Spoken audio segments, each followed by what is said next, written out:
Hello, horse lovers! The Kentucky Derby this year was an incredible experience for anyone who watched it. Nobody expected Golden Tempo to win, and yet he overcame incredible odds to win this race. And he did it in style coming from behind. Renegade and Golden Tempo are closing too. Here's Golden Tempo! Golden Tempo and Cherie DeVaux make history in the Kentucky Derby over Renegade in a final time of 2:02.27 seconds. This was huge news, not just because of the way Golden Tempo won, but because his trainer, Cherie DeVaux, is the first woman trainer to win a Kentucky Derby. Now, every time there's a Kentucky Derby winner, people start dreaming about a Triple Crown winner. Now, for those who might not know, the Triple Crown is a series of 3 races: the Kentucky Derby, the Preakness Stakes, and the Belmont Stakes. Only 13 horses in history have ever won all 3. And a horse only gets one shot in their lifetime to win the Triple Crown because all of these races are only for 3-year-olds. So winning these races is a huge deal, but it is exhausting because you got 3 major races at only 5 weeks between the first race and the last race. This is incredibly exhausting. Now, the Preakness Stakes is the shortest of the races. That's the next one up. And Golden Tempo's owners decided, along with his trainer, that, you know what, we're going to skip the Preakness. So what if there's no Triple Crown winner this year?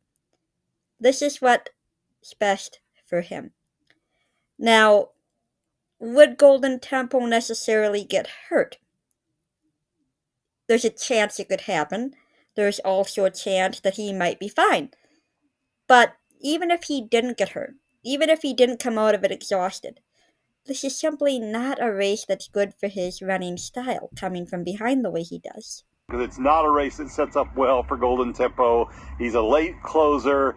He starts slow. It's a shorter race. That makes it a tougher race to win. And there's all of this pressure from the public and the racing industry to go in the race.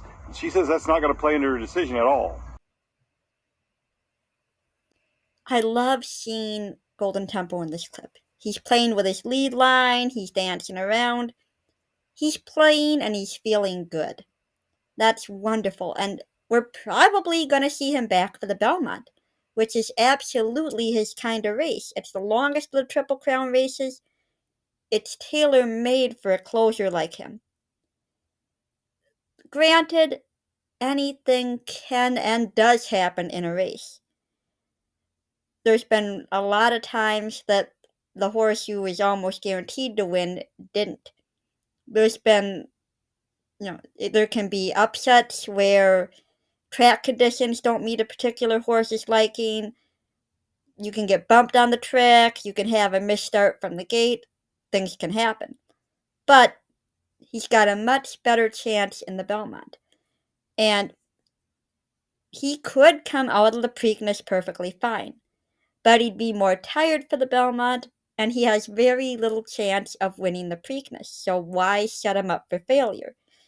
His team is definitely making the right choice here. And they're not the only ones making this decision for their horses. 3 of the last 5 Kentucky Derby winners, Mandaloun, Rich Strike, and Sovereignty, all skipped the Preakness.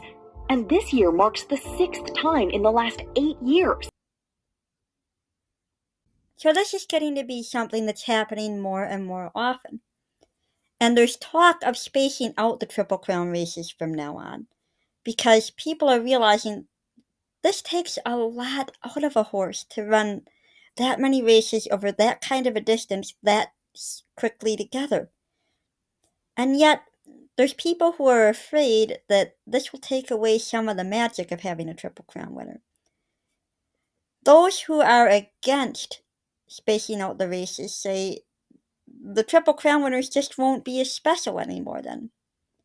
This is something that is hotly debated. But that decision is also changing the sport, because the entire magic of the Triple Crown was always this: 3 massive races, 5 brutal weeks. That's what made horses like Secretariat and Justify feel almost super horses. And that creates a huge question. If the races get easier to space out, does the Triple Crown still feel legendary? There's a reason the 13 horses who have won the Triple Crown are absolute legends. But it's getting harder and harder to win the Triple Crown. And there have been times when we've gone close to 30 years without a Triple Crown winner. And the reason for that isn't just the races being so close together that it's exhausting. A lot of times, the horse who won the Derby is facing entirely fresh competition in the other two races. Competition that's better rested. Because if you don't win the Derby, you're not going to bother with the Preakness and the Belmont. Or maybe you're only going to bother with one of those races. That means that the horses who are in the Preakness and Belmont are a lot fresher than the Derby winner. This again sets up the Derby winner for failure at going to the Triple Crown. But the real reason why the Triple Crown is so hard to hit is because if you win the Derby, not all of the horses that you run against in that race are going to be coming back for the other two races. Some of those horses will be taking breaks. I misspoke before when I said close to 30-year drought. Sometimes there have been close to 40-year droughts between Triple Crown winners. And you can see why. Now, when people talk about, oh, we got to keep the races close together, to keep the legends being legends, I think of a very special horse from 20 years ago. Now, I don't know, how many of the younger viewers will remember Barbaro. Barbaro was an incredible horse who won the Kentucky Derby. Everybody thought he's going to win the Triple Crown. Just let him run it and he's got it. It's a sure thing. So they entered him in the Preakness, and he was off to a bad start that day right from the beginning because he broke through the starting gate before the race even began. Position number 6 as Barbaro leaves from there. In the gate, ready for the start, and Barbaro broke through the barrier. Barbaro broke through the barrier, and that does not bode well for the favorite here. Everybody knew a horse that does that is not going to go on to win the race. Sensible thing to do would have been get a hold of somebody on the track right away and say, nope, we're scratching him. We're pulling him from the race here and now. But nope. Want to have that Triple Crown winner. So he was entered back into the starting gate, and that's when tragedy happened. And Sweet Northern Saint is going to run with him. Bernardini is away third. On the outside, Diabolic goes fourth. Barbaro, I believe he's being pulled up. Barbaro's being pulled up. An astonishing development here. Barbaro absolutely shattered his right hind leg. No one's sure yet just how it happened. But had his owners decided to skip the Preakness, save him for the Belmont, not worry about the Triple Crown, he'd be alive today. Surgery was done on him at the time, and people thought, maybe there's a chance. He'll never race again, but maybe he can survive this. Unfortunately, that turned out to not be the case, and he ultimately had to be put down. Now, when people talk about not having horses be as legendary if the Triple Crown is made a little bit easier, you gotta think of horses like Barbaro and what happened to them. People need to think, which is more important, the glory or the horse? Golden Tempo's owners are putting him first, and I give them a lot of credit for that. So we won't have a Triple Crown winner this year. Maybe in the future racing, the races will be changed so there will never be a Triple Crown winner as we know it again. And if any horse's life is saved because of that, I think that's great. So there's a lot to be considered in thinking of what races to enter a horse in if you're a racehorse owner.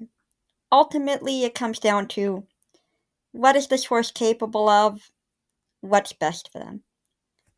So hopefully in the future, there won't be anywhere near as many cases like Barbros. Things can always happen. A horse can hurt themselves just playing out in the field.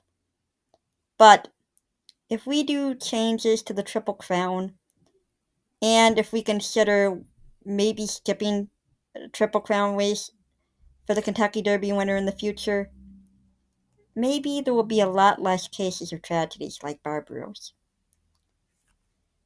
So, something for all horse lovers to think about, and until next time, keep horses in your life.